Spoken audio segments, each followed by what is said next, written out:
Hello there, welcome back to Jennie Designs with Paper. Thank you for stopping by to hang out with me today. I'm working on a card video and the cutest little image, so get comfy and let's get crafty. I picked up the My Favorite Things and Tiddly Ink Sweetheart stamp. I love coloring Tiddly Ink stamps. They have the best hair, tons of hair to color, but they're always just so cute. I have lots of Tiddly Ink both in digital and in physical stamp. I love them.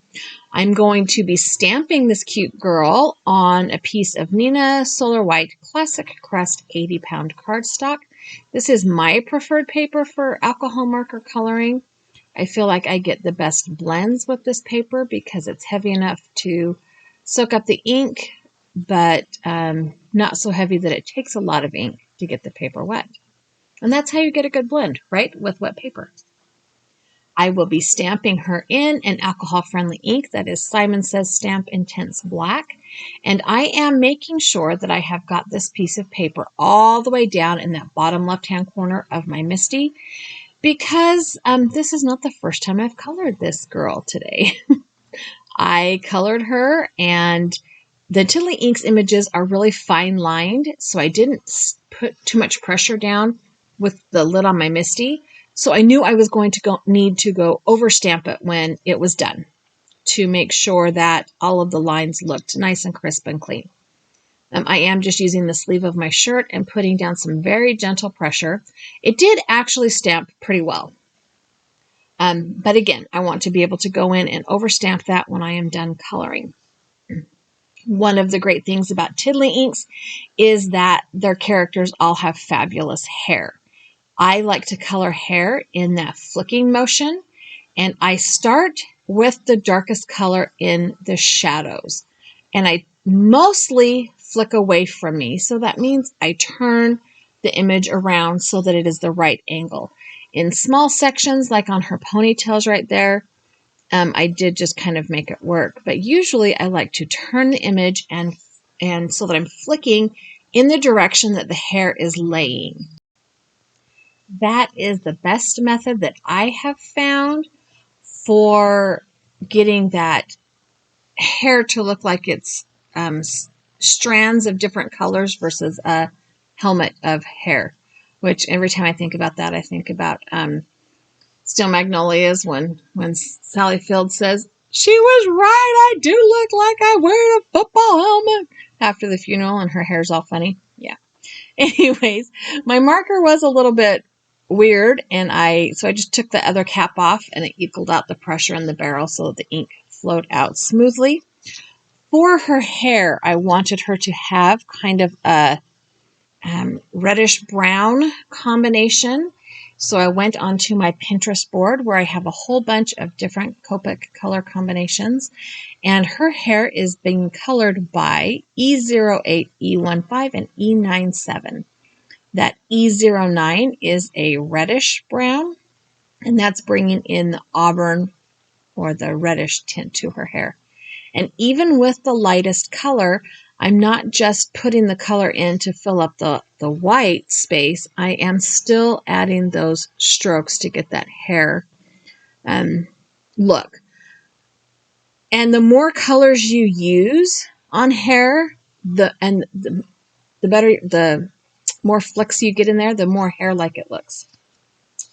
For her skin tone, I am using an E000, E04, and E11, and that will give her a nice suntan look. That E000 and the E11 are very far apart, so I colored all of her skin with the 000 first to get that paper nice and wet. And then I went in from the mid-tone to the dark tone and back out again to smooth it and blend it. That E11 is a very pinky brown, so it will look like her shadows are very nicely tanned, and she's going to look vastly more winter. She's going to have a nice winter complexion versus my winter complexion, which, you know, let's face it, even in summertime is not exactly tan. And I am adding some R20 to her cheeks. For the hearts, I am using a red combination, R05, 24, and 29. And I am not coloring these with shadows. They're little, and they're like supposed to be like a garland kind of thing, which means they probably fold and have shadows. I am folding these more in a gradient with the darkest color at the top and the lightest color at the bottom, because I don't want to invest all of the time in the shadows on each one of those itty bitty hearts. I thought that it would be a better investment of time and coloring to just add that gradient effect, which does give it a highlight and a low light area. Also gives it a nice blend, but it didn't take me all day to do one heart because they're little. Her dress, I intended to color in R11, R12, R14, and it is a corally kind of red color. However, as you will soon see, my R14 was dry. I need to refill that marker. The first thing I did was put down the lightest color, the R11, and now I'm going into my mid-tone to add in some of those shadows around her hair, under the garland, on the edges of the skirt. I tend to color clothing, especially skirts, so that they look round. So here is where my marker I realized was dry. So I pulled out my Sandy Almach hex chart, and I noticed that the R05 and the R14 were close in color. However, the R05 was just a tad darker. So I did a little bit of this tip-to-tip technique, where I took my mid-tone marker, the R12, and brushed it along the chisel end of the R05 marker. And then so I'm kind of getting 4 colors here now. So now I've brought in that R05 and added some deeper shadows, and then the R12 and the R11 to blend those back out. Like I was saying, when I color skirts, I tend to color them more like a round object where the shadows are on the sides and the highlight is in the center, because then it feels like that skirt is a nice big twirly skirt. I don't know. That's just my thought process on clothes. I'm scared of pleats. I really need to get over that. I need to find me some images that have nice deep pleats and just go for it. For her shoes, I'm using my toner grays. I have the T10, T8, T6, and T4. I'm using the T10 on the soles of her little Mary Janes. And then I will go back through with the 8, 6, and 4 to blend out the uppers of her shoes, creating a shadow on that one that's tucked behind, making the straps around her ankles a little bit more of the mid-tone color, and leaving a space on the toe of the shoes for the 4 to create kind of a highlight.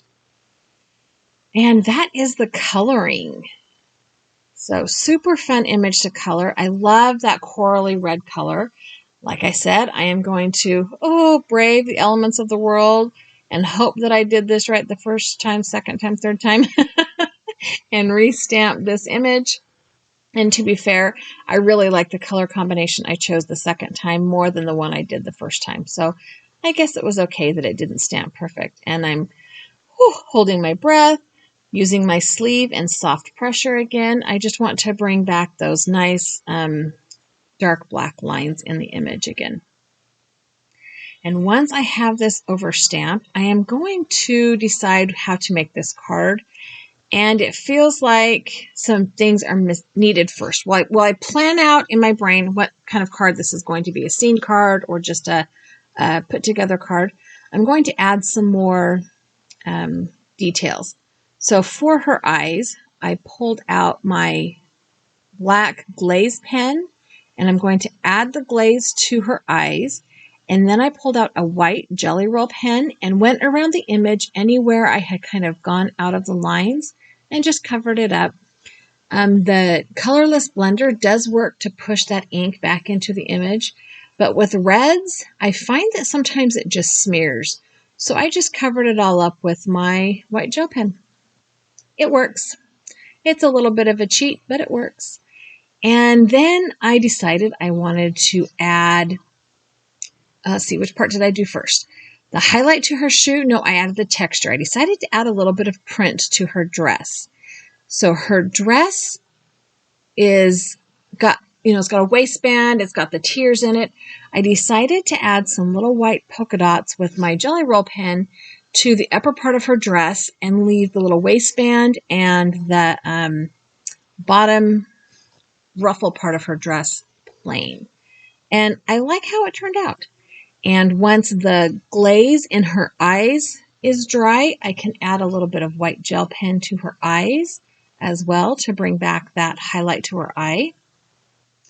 And then after I have very delicately, because that glaze pen does make it a little bit dimensional, so I'm being very gentle to not push that dimension in. And then I'm also going to add a little bit of highlight to the tops of her shoes because I can, and it's cute.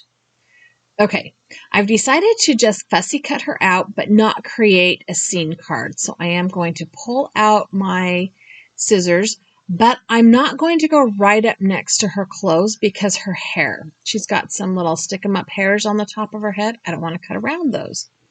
So I am going to leave just a margin of border around as I cut her out. And voila, you didn't have to watch that. One thing about fussy cutting is turn your paper, not your scissors. So I have this piece of 6x6 pattern paper, and it has a little Choose Happiness thing on the top. I'm going to try and use that. I also have some black striped pattern paper and a black card base, just to shake things up. So the first thing I'm going to do is trim down this pattern paper. Now, this pattern paper is kind of an aqua-y blue, which is across the color wheel from coral. So it's a nice contrast to her dress.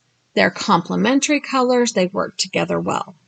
So I've trimmed this blue paper. It's kind of got some blue splotches on it too, which I thought was kind of mimicked in the polka dots I made on her dress. And I've cut that to 4 by 5 1/4 inches. So it takes up the most of my card front. This piece of scrap black striped paper, I'm going to cut down to a square.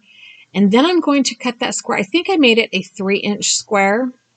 And then I'm going to cut that 3-inch square on the diagonal so there's just a little triangle of the striped paper in the bottom right-hand corner. And I know that's kind of weird. And I totally had to cut it again because I did not line up the corners because I'm cutting along those striped lines. That's why I didn't just line up the corners. I am cutting along the lines on that pattern paper. I'm just working on creating a place for her to stand so she doesn't look like she's floating in the middle of nowhere, which is what the striped pattern paper does. And then I decided to use this Choose Happiness that was on the pattern paper because those flowers are the same colors as her dress, which I thought was just kismet. And I'm laying them on my card front to see if they are small enough, and they will work. But I feel like they need a black border. So I am going to go ahead and adhere them down to this piece of scrap black cardstock with my ATG tape runner. This is double-sided adhesive. It is my adhesive of choice because there's a ton of it on each roll, and it takes a long time for me to run out. I also really love it because in the first moments of the card, when I put something down, if I put it down crooked, because I do a lot, I can rearrange and it looks good. So I'm going to go ahead and trim that down off camera because you couldn't see it anyway. And then I'm going to go ahead and put this card together. The sentiments in this stamp set are more like love and Valentine's Day and, anniversary, that kind of thing. So I decided to not use those stamp sets and just use the pattern paper because it matched. It was perfect, like kismet. And I went through my pattern paper, and you know that is not a small feat. And I only went through my small pads, my 6x6 and my 8x8 pads. I did not go through my big paper pads. And I really was looking for a color of paper that would complement the coral red to her dress. So I was looking in the blues and the aquas because that's opposite on the color wheel. I know we already talked about that. Okay, I've got my card panel down and I'm adding in the striped corner to the card front. I'm just laying these down, adhering these down flat. I will use some dimensional adhesive on the back of my little girl here, but everything else is being adhered flat. And I am putting the sentiment blocks on first because there's plenty of space to put her over the top and have it go on just right. But if I put her on first and then try to wiggle these underneath her head, it might be a little bit awkward. You know, just something to think about.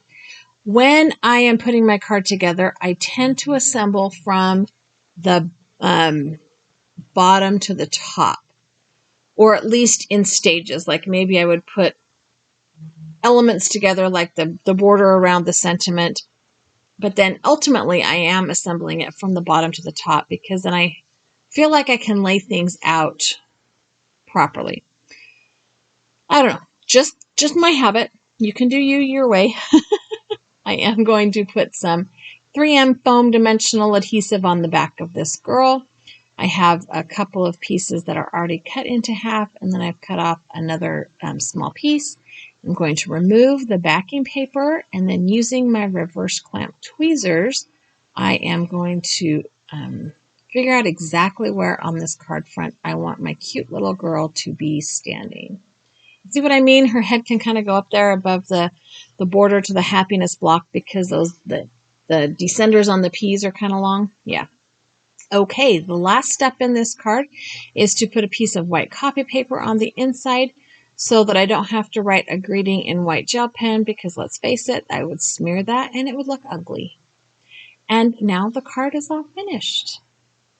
So here I'm going to zoom out just a little bit so you can see how pretty and cute that little girl is. And thank you so much for hanging out with me today. I hope you enjoyed this video. I have a couple of other videos here I think you would like, as well as a subscribe button. If you have not yet subscribed to my channel, I would love it if you did. Also, leave me a comment. I love hearing your opinion on my project most of the time. Give me a thumbs up and have a really great day.